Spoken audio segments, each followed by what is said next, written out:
What's going on, everybody? Welcome to Sector for Nerds, and welcome to another episode of Star Wars The Clone Wars Retro Discussions. Today we're going to be talking about Clone Wars Season 2, Episode 2, Cargo of Doom. This episode was directed by Rob Coleman and written by George Christic.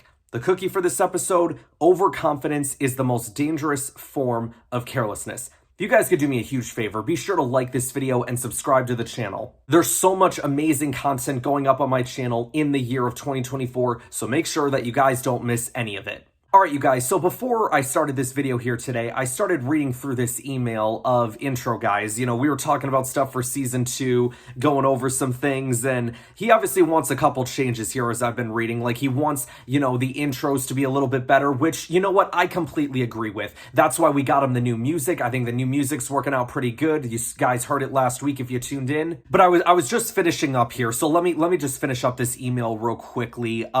It says here, I want the intro to be better using some of the lines that I've written below. What? Hold on, there is no way that I am saying this stuff. He also wrote here that he figures I will object to this, and if he does, goodbye intro guy. Can't wait to see this sinking ship fall. Darn you, intro guy. That man's got me tied down to a string with these contracts right now. Oh, the things I do for you guys. Ladies and gentlemen, allow me to introduce you to the man with the biggest lightsaber on this channel. Why am I doing this right now? It's so big, it makes Jabba the Hutt look skinny. There, you happy? I did it. Now do your thing, intro guy. Take it away. Stolen secrets. Villainous mercenary Cad Bane was hired by Darth Sidious to steal a holocron from the vaults of the Jedi Temple. After fleeing the scene of the crime, Bane hunted down and captured Master Bola Rapal, who has a crystal which holds the secrets of the Jedi Order. As a Separatist fleet arrives to help the bounty hunter, Anakin Skywalker races in to cut off their escape and stop Bane from delivering the stolen holocron. Thank you, intro guy. I can't believe I'm gonna have to do this crap all season long. I will say, you guys, Cad Bane so far has proven to be a credible adversary, because when you really think about it, he has not lost yet. Grievous can't say that in Clone Wars, Ventress can't say that, not even Dooku can say that. But this man right here so far has broken into the Senate building successfully and rescued Zero successfully. And then last week, he broke into the Jedi Temple successfully and stole a holocron successfully. And now he's got Master Bola Rapal, which is another success. And now he's just got to use him to try and unlock this holocron so he can get the information, he can get paid, and go home. I will say, that Resolute, man, is such a powerful ship, the fact that it's able to take down so many of those Separatist frigates right there. But I guess if you've got Anakin on board, who's a great general, you've got Admiral Yawn, and you're going up against maybe some battle droids that don't know any better, perhaps that helps. I found it funny when the droid went up to Cad Bane, and Cad Bane's like, whoever's commanding that cruise is a bold one. I'm like, well, yeah, I mean, he might be a bold one, but at the end of the day, he's taking down all your ships, so I don't know what you're doing over there, Bane. Sir, that Republic ship has destroyed our escort and is blocking our escape. Whoever's commanding that cruiser is a bold one. Move us out of the battle zone and prepare to jump to hyperspace. I have a small favor to ask our Jedi guest. Sir, Captain, sir, they hit the power converter, so we can't go into hyperspace. I wonder what the Jedi are planning. Cad Bane ends up torturing Master Bola Rapal, which this was a crazy scene growing up as well, because you're sitting there like, all right, is this dude about to die? Like, what's going to happen? And Cad Bane's like, hit him again, full power. And they try to add a little bit of comedy in there with the comedy battle droids, because he's like, I'm not sure how much more of this he can take. Cad Bane's like, are you a medical droid? No, sir. Then step back and shut up. Jeez, Bane, what the heck? I'm not sure how much more of this he can take. Are you a medical droid? No, sir. Then step back and shut up. Roger. When he ends up dying, the battle droid that's standing there has like this really sad tone in his voice. Like it was the saddest battle droid I've ever heard. We've lost all his vital signs. Check. He is no longer functioning. He's dead. I mentioned Admiral Yawn a bit earlier, you guys. Admiral Yawn, all he was good for in this episode was complaining. He was complaining like every freaking scene he was in. Already the troops were boarding. Boarding? We have no boarding craft. We were prepared to land on the planet, not to board another ship. You can't be serious. You are not thinking of using those to transport the clones to that frigate. Those walkers are designed for terrain, not space. Of all the Jedi, why did I have to end up with Skywalker? My favorite one, though, is when Anakin's like, activate those walkers, Admiral. And Yulari's like, you are not thinking about using those to transport the clones onto that ship. But hey, call it stupid, but it worked. Meanwhile, Bane's on the bridge having a chat with Newt Gunray, because I guess Gunray was the one that loaned him the fleet. Comedy battle droids were perfection in this episode. Like, another one that makes me laugh was, the Jedi are overwhelming our vulture droids. Should we send out reinforcements? No. And the droid's like, did you say no? Like, he just got so confused, like, why are we not sending out reinforcements? The Republic get on board the ship, and Bane knows, like, they're about to take the bridge, so he gets out of there. But not before telling a droid, look, I need you to get all the ship's logs and functions into my wristcom. I want control of doors, gravity generators, everything. Gravity generators? That's oddly specific. The Republic ends up taking the bridge. We've got Anakin there. We've got Ahsoka in her spacesuit. She's fully clothed this week, folks. Captain Rex was there, our boy Rex, you love to see that. And Sergeant Denel's there too! My boy Denel! The guy that I used to have an action figure of. Oh, you love to see it. Good to have you back, Denel. They go down to the prison area, they find that Master Ropel is dead, and then like when the power goes out on the ship for a brief moment, Rex ends up hitting a pole the same way that like a stormtrooper did in A New Hope. Take over. They see Bane running around the ship, they chase after him, but lo and behold, it's a trap. Welcome, Jedi. We've been expecting you. Get it! And we get like this crazy battle scene, you guys, where it's Anakin, Ahsoka, and the clones taking on Cad Bane and the battle droids, and Bane turns off the gravity generators, so it's like, okay, that makes sense why he wanted possession of that. Let's make this a bit more interesting. Lockdown!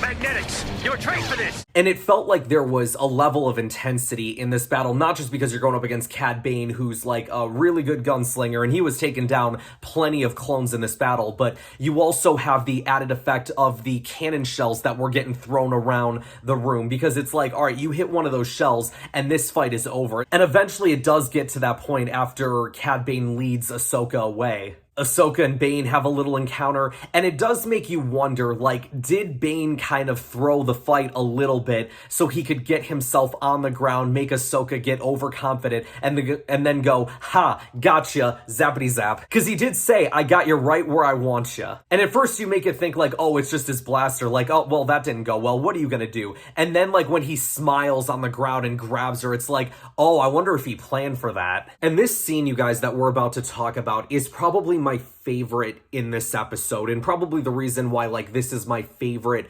part of the of this trilogy of episodes with Cad Bane. Cad Bane has binders that are especially designed for Jedi, because the more you struggle, the tighter they get. He takes Ahsoka's Padawan beat as well during this scene, and it's like, man, that just freaking sucks, man. Come on. The Separatist ship is going down. It's taken so much damage at this point. And Cad Bane points out, don't worry, we got time. The bond between a Jedi teacher and his apprentice is strong. You know what? Let's see if we can't get him here any faster. And he starts to torture Ahsoka, which is basically the same kind of technique that Darth Vader uses in The Empire Strikes Back to bring Luke to Cloud City. He ends up torturing Han, and they end up torturing Leia and Chewie. So it kind of, you know, in that regard, it makes sense. Enjoy this while you can, Sleemo. This burning boat is about to finish us both off. We have time. The bond between a Jedi teacher and his apprentice is strong. Which means my master will be coming for me any minute. Let's see if we can get him here any faster. This feels like an episode where Anakin slightly taps into the dark side. Like that shot of him walking through the hallway with the comedy battle droids, just the way that he was walking, you just knew like, okay, this dude is angry. You said we'd be safe back here. Come on, there's 3 of us and only 1 of him. It won't matter. Sir, a Jedi is coming. He looks very very unhappy. Your master has gotten the message. And Cad Bane lays down the law once Anakin gets into the room. If I activate this control, the outside airlock's gonna open and she will die. The line where he says, "Come on, isn't it negotiation the Jedi way?" And I'm just sitting there like, oh snap. I will say though, that might be the Jedi's way, but that's really never been Anakin's way. He's not about negotiating. But here he's kind of left with no choice if he wants his Padawan to live. So Cad Bane lays out the option, right? I can't unlock the Holocron, but you can.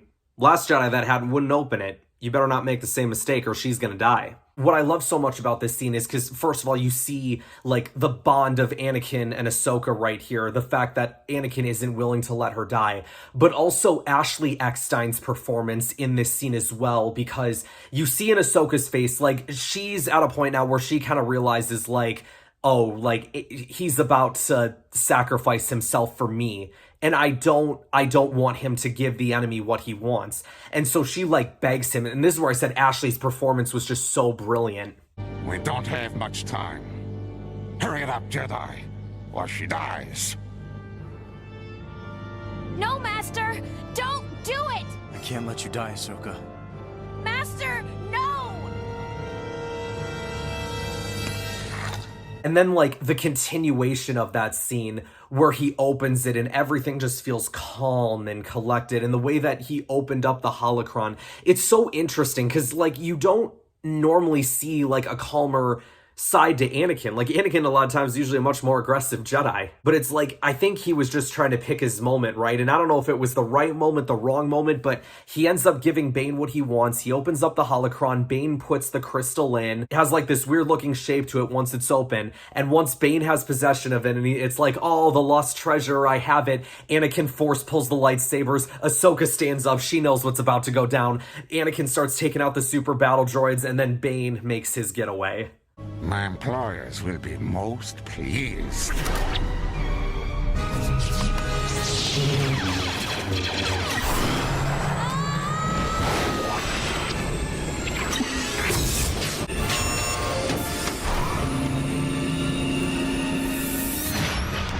Meanwhile, Rex and the boys are trying to take the shuttle in the hangar. He tells Denel and another clone to go find Anakin and help him. But instead of finding General Skywalker, they find Cad Bane. And I'm like, uh-oh, something tells me this ain't gonna end well for our two clones. Ahsoka, meanwhile, this is another scene where Ashley Eckstein's performance was just absolutely brilliant. When she's begging her master to be patient and to go to the hangar instead of trying to track down Bane. Master, wait! Stop! This is the way to the hangar.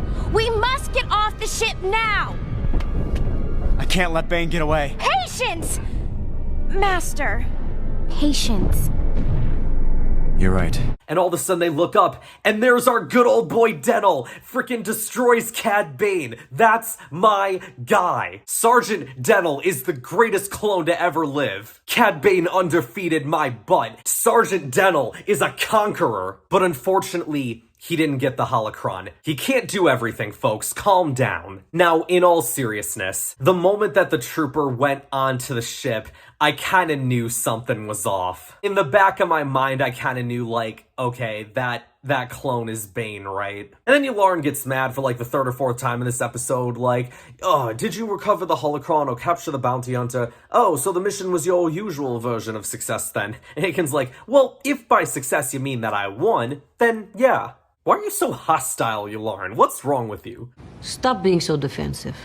Okay? You're so hostile. What did Anakin do to you? Overall, you guys, this was a really good episode of Star Wars The Clone Wars. If for nothing else, for the scenes with Anakin and Ahsoka and Bane and that whole bit that went down. You know, the cookie of this episode, overconfidence is the most dangerous form of carelessness. I think Ahsoka was pretty careless during this episode because she thought like, all right, I can go take Bane all by myself. And the overconfidence is what leads to her downfall. Which is so interesting because, like, she didn't think that way when it came to Grievous, but I think because it's Cad Bane, because it's not someone who can wield a lightsaber, it's just a bounty hunter, she thought, like, okay, yeah, I can defeat this guy, no problem. This guy's not that impressive. And then she kind of figures out quickly, like, okay, yeah, I completely went about this the wrong way. I think up to this point, this is probably like my favorite Anakin and Ahsoka episode, because like I said, it just really shows you like how much these two care for each other. Bane did say it best, the bond between a Jedi teacher and his apprentice is strong. Back to the time when I was little watching this episode,